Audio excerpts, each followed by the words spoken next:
magpunta sa beach, pwedeng pasyalan ngayong summer ang isang talon at spring sa Bohol. Kung gusto niyo naman ng adventure, maaari din subukan sa Albay ang water rafting na gulong ang sinasakyan. May news to go si Jay Sabale. Dumadaloy na tubig sa mabatong lugar, malalaking gulong ng sasakyan at mga game na turista. Perfect combination yan para sa water sport na water rafting na sikat ngayon sa Malinaw, Albay. Bago sumabak sa makapigil hiningang adventure, kailangan muna dumaan ang mga turista sa isang safety briefing. Matapos niyan, nagpadausdos na sila sa malakas na agos na tubig.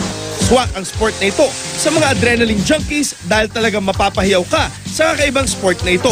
Magandang paraan din daw ito para ma-appreciate ang ganda ng kalikasan. Sa pusod ng kagubatan ng Kandihay, Bohol, matatagpuan ang isang talon na kung tawagin ng mga residente ay Can Umantad Falls.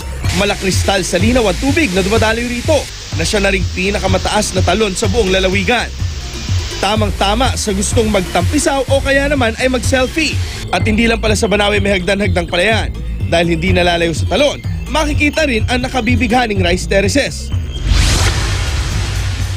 Sa Bohol pa rin, dinarayan ng mga turista ang Tinubdan Spring sa bayan ng Lila.